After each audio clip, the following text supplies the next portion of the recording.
Everybody, welcome back to another episode of FSi DFS NASCAR picks. I'm Russell McGruer, 31. We have the Xfinity race today, and truck speculation video is pretty close. I ended up playing with the primes that I have. Only one really changed, and if I played Matt Mills, which I normally wouldn't, over either Rhodes or Crafton. I can't remember which one. I think maybe it's Crafton. I would have taken down everything. So really, really solid night. Looking forward to going back to it again. The Xfinity didn't go to Texas, but they had Kansas recently and Las Vegas earlier, and you got a lot of Cup guys in here too. So it's gonna be a hard race for me today. Super tight window again. And I think practice and qualifying should be over by 1 o'clock. My daughter's got her senior dance recital today, right during it, and the race starts at 4:30. So, um, it's gonna be a scramble to get content out. But that's why I did this research and the breakdown. Don't get too hung up on the projections that are here. I didn't get a chance to smooth them out. I just want to bang a video out quick before I got off to work today. So you'd have something to go by. So, Paul Allgaier should be dominant here. I think he ran the race here, maybe. Thought I saw that someplace if there was one. Maybe they were talking about something else. I think he's getting a little bit more time here too because he's going to be working with Larson's Cup team too as he's away at Indianapolis to qualify for that. Maybe he'll end up in the 600. Who knows? Depending on if there's rain or whatever last year for Indianapolis. But Kansas, he didn't really do great. And I looked back and I thought, okay, well, I'll just switch out to his Kansas one from an average and I'll throw in what he did last year at Charlotte. And he was in the 30s. Also, he had trouble. So I don't think that's a complete indicator. I don't know if he's my finishing projection has him at 2 here. I think he's probably a safe bet. I think if he's up there and he's got a strong car, he's probably someone that you can look at as a dominator. I went two dominators with truck race last night. I went with Heim and I went with Ross Chastain after I saw his speed in practice, and it worked out. And that's what you needed to do. The two of them up there battling for lead most of the night. Finished 1 and 2. Zilic returns back. He should be fine with the back injury, but I'm going to have him as upside dominator. If he does qualify this far up, like the data shows, then I think he's okay. It depends on positioning as anything. If he's further on down, he's probably going to be a solid cash play. If he's somewhere in the middle, then he's probably going to be just a GPP. Byron is another dominator to consider, probably up there with Algar. I think that the main dominators, and again, they're expensive, and again, you might need two out of three of them. But if there's another dark horse, like say Austin Hill, just throwing out something at random here. If he loses super fast in practice and gets a pole, then obviously that's somebody else that you're going to have to bring into the mix and consider. But I think the main dominators are probably going to be Allgaier, Byron, and Briscoe. You know what I usually say, the ones in the tan are drivers. Deep in down, I think he should be green by now. I think he's raced almost everyone, but the ones like Dylan, Briscoe, and Byron are out there. They don't have to play by the same rules as those who are trying to get into the playoffs in Xfinity, where you stay out there and try to get stage points. If there's a caution close to it, or they can change up their strategies or try to get track position at some point with tires and stuff.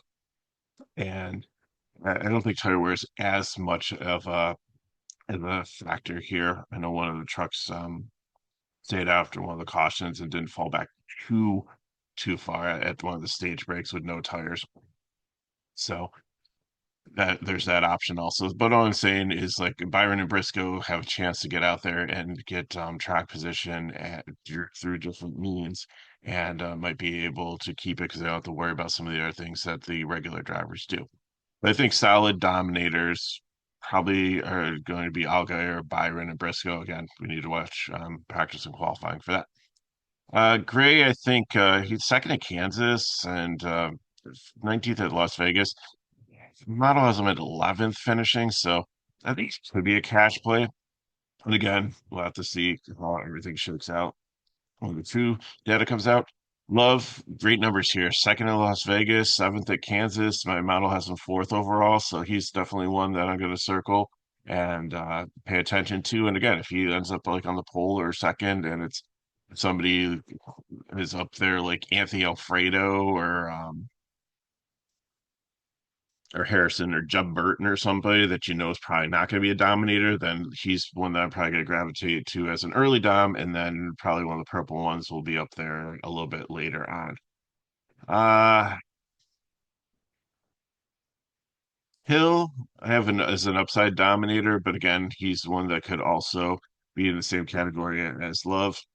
Solid results, and my model has him finishing first. So I know I have him as upside GPP play just from like where he's like starting. I don't know if he'll be able to go out there and dominate early, but I think his finishing position is what's really going to be really good, make him a really good play because he's been solid top five at cracks at profile like this. Same thing with Sam Mayer. But I think people are going to look at his 10K price tag and be like, I'm not going to pay that when I have all these cup guys in there and Allgaier. So I think he's going to have like the lower ownership, all of them. But his results have been solid top five, and my model has him as number three. So in a GPP, I think he is a very, very strong play for you. This next range here, Quaffle Smith and Sanchez, they're all decent drivers, but they have a mixed bag of results somewhere in the teens. So I think they're GPP plays unless they look stellar in practice or are on the pole and there's somebody weak in the second position next to them where they could be the early dom. Creed and Eckes had issues at Kansas. I look back, and Creed also had issues. The same thing as Allgaier last year at Charlotte. But Las Vegas, they look decent. I think that Creed's always a GPP play, and then I guess I think he could be a cash play here. Uh, at his price tag, you'll just have to see where he shakes out when it all is said and done. Brandon Jones is usually GPP, but I, my mom has him as fifth here, and I think he's another one at 9K that's going to be priced in no man's land. It's going to kind of get overlooked. I don't know why I have so many 10K drivers here. It should only be three of them. Let's see. Harrison Burt probably could be a cash because you said straight up good finishes here. So Jones is another one that I really like. I think it's going to be kind of a sleeper dark horse here that's going to get overlooked based on his price. Swalich is usually solid for cash. Didn't do good in Las Vegas. 13th, 23rd overall. So we'll have to see. But it's in a Joe Gibbs car. Usually has some speed. So if the Toyotas have it all figured out here and look good in practice, then I think he should have floor for cash. Dylan's a GPP. Like he's had an okay season in Cup for the last couple of years. When you throw another Childress car in here, they're not always great when it's the third one. We saw that before when they threw like a 33 in here for some races. So I'm kind of skeptical. Of course, he doesn't have to play by the same rules, but I just don't know if he's going to have the speed. So, and I don't know if you really want to play 10, like he's going to have to probably like get some dominator points here. And I don't know if I necessarily see Austin Dillon doing that in this field in this car. So GPP. Daniel Dye, I'm going to put as a prime play here. Doesn't always qualify the best, but he's been like top 13 and that's where I have his finishing position. So I think he has a little bit of upside. I think he can definitely get to the 4X, and I like the 7-4 price tag for him. Um, you know what? That's what I think happened. I think I hit the wrong tag for Burton. Uh, Jeb Burton, I think could be a 10K driver because top 10 at Kansas, Las Vegas is kind of an outlier, but he's in solid and usually qualifies at somewhere in like 15th to 25th. So I think that there's uh, definitely some upside there. Burton, and the prime might switch. Obviously, if like somebody has an issue like Stuart Friesen did in practice, and they're starting dead last in the field with some of these like bottom feeders that are just absolutely horrible down there, and you know that they're you can probably bang 10, 15 place differential points. They're probably going to be a prime play. Right now, I'm going to list Burton because he doesn't always qualify well. His average qualifying in like these types of tracks is like 19th, but sixth place finish, 13 place differential points. I think that's a solid floor that you need there. Josh Williams, I usually have as a cash play, usually has floor, but been really bad at these intermediate tracks. So GPP for me. Ryan Sieg is another one who's been qualifying around the 20s for intermediate track, but's been finishing top 10. My model has been finishing ninth, so I think that's somebody also you're looking for a prime play. DiBenedetto, same thing, starts around the 20th, usually finishes 15th, 16th. Model has 19th, so I think there's cash. Dean Thompson, GPP. Clement always plays a cash plays a decent fill-in last man in, always usually has a solid floor unless he starts above 25th. That's usually the where you want him is 25th on back. Retzloff is a mixed bag. He's all over the place, 14th, 21st. My model has him at 18th. I thought about making him the 100K guy over Jed, but Jed's just been more consistent. So I don't need somebody that could be like the last person out for me here, or the first person out. Perkins is solid in this Jordan Anderson car, usually starts and finishes around 25th. Alfredo usually has some upside, usually qualifies in 20. Sometimes he qualifies way too high up, so you have to watch that. If that's the case, then it's going to be a no. LSGPP Pool is another one that has floor at 5,900 usually. My model is on 25th, but if you look at it like these intermediate tracks, 17th and 22nd, usually qualifies 30th to 25th. So that's where you want to be. Moneyman, Honeyman, I don't know. Everything switches Cope Racing here. His results have been the 30th. My model has been the 34th. Unless he looks really fast in practice and has some good like long run speed, I don't think I'm going to be playing him in cash. Maybe GPP. Don't think he's quite fade level. Sieg's usually solid down here. It's pulled off in 11th to Las Vegas, 22nd. He's one that gets some solid results and doesn't qualify. Well, usually qualifies 25th or 35th and usually has some decent place differential. And this next run here are all like GPP plays, Lance Perez, Smithley, JJ Yaley. I think they're punts if you need them. I think they're the ones that are going to make the field. And then I think the last person in is going to be between Carson Ware, Jim, and McLaughlin. All these drivers are not really fast. They're not in great equipment, although Jordan Anderson car should be okay. And Leggy might get in over like a Smithley, Yaley, somebody down on the bottom just simply because Jordan Anderson has decent like owner points. They've run like almost every single race this year, I think, in this car with somebody in it. So we'll have to see there. But I think they're fades. It's a large field. You're going to have to nail your dominators. I think there's going to be at least two. I don't know if the race is long enough for three, but I think 2 to 3 is where you want to go. Probably leaning most likely two.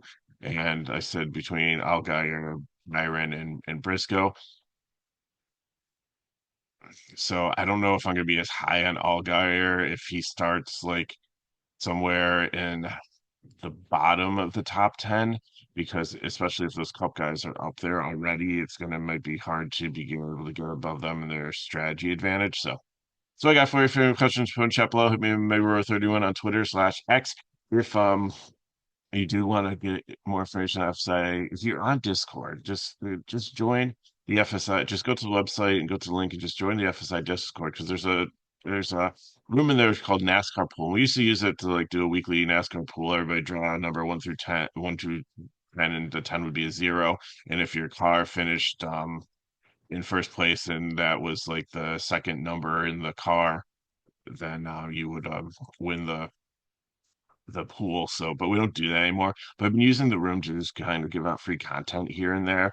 So you never know. Like we ran after Mother's Day was free, and then like last week I knew I wasn't getting videos out, so I left everybody in that room and they were able to get like the sheet and stuff. So you never know what I'm going to throw in there. So if you want to get more information or like just ask questions or so and don't want to have to constantly come back to the video and put questions here, then there's a little bit more direct way to get a hold of me. I'll try to help as much as I can, but for like other races when life isn't as crazy, then it should be no problem. So I got for you. And if these videos help back, like, subscribe to the channel, and share with friends. And should have the cup video tonight. We will have qualifying and everything. It's a hard DFS race just being so long that it's like a race of attrition sometimes. So we'll do our best we can to break that down for you and be ready to go. So thanks for watching. Good luck in your contest. Hope you have an amazing weekend and the rain stops for some places for you to enjoy it because I know the East Coast has been very wet recently. So I'll see you next time.